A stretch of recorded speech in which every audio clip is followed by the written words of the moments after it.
नमस्कार साथियों, RCG counselling के चैनल में आपका पुनः एक बार स्वागत है। जैसा कि मैंने पहले वीडियो में आप लोगों को बताया कि हमें रोजगार की समस्याएं क्यों हैं, हमारे देश में बेरोजगारी इतना ज़्यादा क्यों है, और भी कई चीज़ें मैंने अपने पार्ट 1 वीडियो में आपको बताया। अब हम पार्ट 2 वीडियो, जहाँ पे पार्ट 1 ख़त्म हुआ था, वहाँ से शुरू कर रहे हैं, जिसमें हमने पार्ट 1 में बताया था प्लानिंग क्या होता है, प्लानिंग किसी चीज़ की क्यों ज़रूरी होती है। उदाहरण के तौर पे अगर हम ले लें तो प्रायः हमारे इस देश में रोजगार कितने प्रकार के हैं, जीविका के साधन कितने प्रकार के हैं, तो हम पाएंगे कि जीविका के साधन हमारे पास 3 प्रकार के हैं। कि तो हम वर्कर बन सकते हैं, कि तो हम एम्प्लॉय बन सकते हैं, कि तो हम सेल्फ एम्प्लॉय। अब उन तीनों प्रकार में सबसे पहले हम देखेंगे वर्कर कितने प्रकार के होते हैं। तो आप देखेंगे worker full time, part time, shift worker, casual worker, out worker, provision worker, daily and weekly hire worker. इस तरह के वर्कर हमारे सिस्टम में अवेलेबल हैं। वर्कर को अगर हम बेसिकली देखें कि आर्थिक रूप से इसको 2 भागों में बांटा जाए, तो हम देखेंगे एक लो इनकम ग्रुप आएगा और एक मिड इनकम ग्रुप आएगा।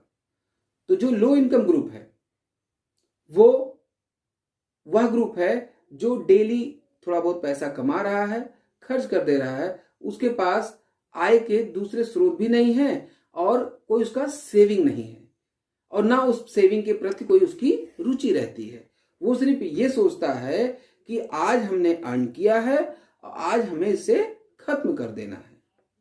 और जो एक सेकंड कैटेगरी इसी वर्कर में होती है, जो मिड इनकम ग्रुप की होती है, उनके पास आय का स्रोत थोड़ा बढ़िया होता है, मतलब वो अच्छे जगह काम कर रहे होंगे, वेजेस उनको अच्छा मिल रहा होगा। अब इन दोनों को एक एक करके समझते हैं। मान लीजिए एक लो इनकम ग्रुप का वर्कर है, अब उसको आर्थिक स्थिति अपनी सुधारनी है, तो उसे क्या करना चाहिए? सबसे पहले उसको एक टाइम फ्रेम बनाना चाहिए अपनी स्थिति को देखते हुए कि मैं 5 साल में मिड इनकम ग्रुप में चला जाऊं, या 10 साल में मिड इनकम ग्रुप में चला जाऊं, या 15 साल में मिड इनकम ग्रुप में चला जाऊं। ये 3 में से जो उसके हिसाब से उसे सूट करे, उस टाइम फ्रेम को उसको सेट करना चाहिए। सेट करने के बाद अब उसे अपनी सेविंग स्टार्ट करना चाहिए। सेविंग पर डे बेसिस होना चाहिए कि वो सेविंग हम डेली करेंगे। अगर हमने आज अर्न किया है तो वो पैसा हमारे सेविंग में जाना चाहिए। अगर इस टाइम फ्रेम का पालन करते हुए वो बंदा काम करता है तो 5 साल, 10 साल या 15 साल के अंदर वो डेफिनेटली मिड इनकम ग्रुप में पहुंच जाएगा। और एक तकबा, एक मतलब कैटेगरी मान लीजिए, एक कैटेगरी हमारी लो इनकम से अपलिफ्ट होके मिड इनकम ग्रुप में पहुंच जाएगी। अब दूसरे सेगमेंट को ले लेते हैं, मिड इनकम ग्रुप को। मिड इनकम ग्रुप को भाई आखिर पैसा तो है उनके पास, लेकिन स्टैंडर्ड, थोड़ा सा लिविंग स्टैंडर्ड उतना बढ़िया नहीं रहता है। तो मिड इनकम ग्रुप है तो आय का स्रोत तो बढ़िया है, तो सेविंग तो उन्हें करना है, साथ में उन्हें एक काम करना है कि अपने अंदर कुछ वैल्यू, कुछ स्किल ऐड कर लेना है, जिससे वो एम्प्लॉय कैटेगरी में आ सके। और अगर वो एम्प्लॉय कैटेगरी में आ जाएंगे तो क्या होगा, वो वैल्यू टू द कंपनी हो जाएंगे, मतलब कंपनी उन पे इन्वेस्टमेंट करेगी और वो कंपनी को रिटर्न देने के काबिल हो जाएंगे। मतलब ऐसे वर्कर बनेंगे जो स्किल होगा उनके पास, तो ऑटोमेटिक वो वर्कर कैटेगरी से बाहर निकल के वो एम्प्लॉय कैटेगरी में चले जाएंगे। अब सेकंड कैटेगरी आती है एम्प्लॉय। फर्स्ट इज परमानेंट और fixed term employ, second is casual employ, third is trainee employ और apprentice employ, fourth is employment agency staff, fifth is contractor and sub contractor. दूसरी एक चीज जो जानने के लिए है कि हमारे पास एम्प्लॉयर कितने हैं, तो हमारे पास बेसिकली दो तरह के एम्प्लॉयर हैं, एक प्राइवेट एम्प्लॉयर और एक गवर्नमेंट एम्प्लॉयर। तो प्राइवेट एम्प्लॉयर की जो बेसिक रिक्वायरमेंट होती है वो स्किल सेट पे काम करते हैं कि आपके पास basic education plus skill set, क्या कितना आउटपुट आप उनको दे सकते हैं। और गवर्नमेंट एम्प्लॉय का एक उनका फ्रेमवर्क है, उस फ्रेम अब हम लोग मिड इनकम ग्रुप को अपलिफ्ट कैसे करें, मतलब एम्प्लॉय मिड इनकम ग्रुप से हाई इनकम ग्रुप में कैसे पहुंचे, इसके ऊपर देखना चाहिए। बहुत ही सरल है। मिड इनकम ग्रुप का अगर एम्प्लॉय है तो वो डेफिनेटली किसी को सबऑर्डिनेट कर रहा होगा जो कि हायर इनकम ग्रुप का उसका बॉस होगा। तो उसके लिए उसे ये देखना चाहिए कि वह कौन कौन सी क्वालिटीज हैं जो उसके बॉस में है, वो कौन कौन से नॉलेज या स्किल सेट है जो उसके बॉस में है। जैसे बॉस उसका बहुत स्मार्ट दिखता है, या बॉस उसका बहुत इंटेलिजेंट है, या बॉस की कन्विंसिंग स्किल बहुत अच्छी है, सेल्स स्किल बहुत अच्छी है, या किसी प्रोजेक्ट को समझाने की क्षमता बहुत अच्छी है, या उसको प्रेजेंट करने की क्षमता बहुत अच्छी है, या बॉस की डिग्री अच्छी है।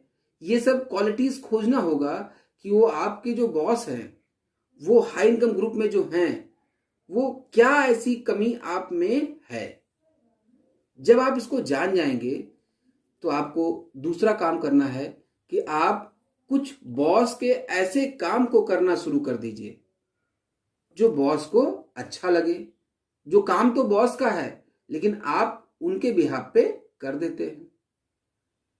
इससे फायदा क्या होगा कि बॉस आपको कुछ स्किल्स अपने सिखाना शुरू कर देंगे, और जब वो अपनी स्किल आपको सिखाना शुरू कर देंगे तब आप उसी कंपनी में नहीं, दूसरी कंपनी में उस बॉस लेवल पे अप्लाई करके एक पैसेज ऑफ टाइम में एक दूसरी कंपनी में अपने बॉस के लेवल पे भी जाके काम कर सकते हैं।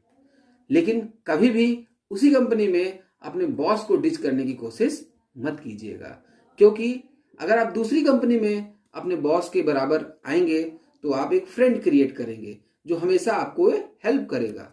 लेकिन अगर उसी कंपनी में अपने बॉस को आप डिच करके उसकी पद की या उस पोजीशन को प्राप्त करने की कोशिश करेंगे तो कहीं ना कहीं आप एक इनेमी क्रिएट करेंगे। तो मेरा सजेशन है कि let's create friend not enemy. ये हो गया मिड इनकम ग्रुप से हाई इनकम ग्रुप में पहुंचने के लिए। अब हम आपको बताएंगे हाई इनकम ग्रुप से रॉयल इनकम ग्रुप में पहुंचने के लिए। रॉयल इनकम ग्रुप वह ग्रुप जो इलीट ग्रुप होता है, जिनको फाइनेंस की कोई टेंशन नहीं होती है। तो जो एम्प्लॉय हाई इनकम ग्रुप में है उसको एक ही रास्ता है उसके पास, क्या? उसको स्टार्टअप करना पड़ेगा। स्टार्टअप को as a venture capitalist finance करना पड़ेगा, या फिर उसको खुद को अपना नया एंटरप्रेन्योर स्टार्ट करना पड़ेगा, या फिर उसको अपना कोई बिजनेस या कोई नया आइडिया या किसी को प्रमोट करना होगा जिससे उसके पास इनकम के कई टैप्स तैयार हो जाए। इनकम के जो टैप है वो कई आ जाए। अभी उसका इनकम का एक टैप है, क्या है? हाई इनकम ग्रुप, सैलरी आएगी, काम चलेगा। लेकिन बट एक पैसेज ऑफ टाइम में उन्होंने एक्सपीरियंस गेन किया।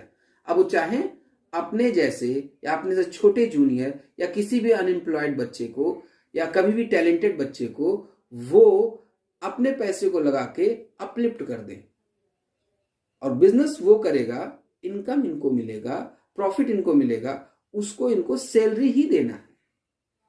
तो ये तरीका हो गया हाई इनकम ग्रुप से रॉयल इनकम ग्रुप में पहुंचने का। तीसरी कैटेगरी आती है सेल्फ एम्प्लॉयमेंट। यह वह कैटेगरी है जो अपने में आज के युग में बहुत महत्वपूर्ण है। यह वह कैटेगरी है जिससे हम बेरोजगारी को बहुत हद तक कम कर सकते हैं। इस कैटेगरी को कई और नामों से भी जाना जाता है, जिसे हम वर्क फॉर योर सेल्फ भी कहते हैं, मतलब अपने लिए काम करना। एंटरप्रेन्योरशिप भी कहते हैं, जिसमें हम उद्यमशीलता दिखाते हैं, आगे बढ़ते हैं और व्यापार करते हैं। इसको और नाम से स्टार्टअप के नाम से भी जाना जाता है, जिसमें हम किसी के नए आइडिया पे काम करके समाज के उत्थान के लिए काम करते हैं। अगले वीडियो में मैं आपको सेल्फ एम्प्लॉयमेंट के ऊपर विस्तार से बताऊंगा। आशा करता हूं आपको मेरा वर्कर पोर्शन और एम्प्लॉय पोर्शन अच्छा लगा होगा। इसमें मैंने बहुत सारी ऐसी चीजें आपको बताई हैं जिससे आपको आने वाले भविष्य में मदद मिलेगी।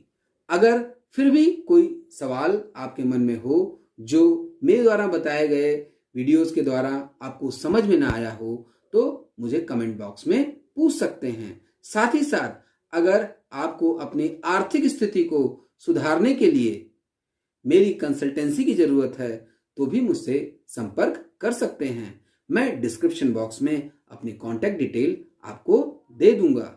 और यह मेरा वीडियो अगर अच्छा लगा तो उसको लाइक करें, शेयर करें, सब्सक्राइब करें और बेल आइकन को प्रेस करना बिल्कुल ना भूलें। मिलते हैं अगले वीडियो में।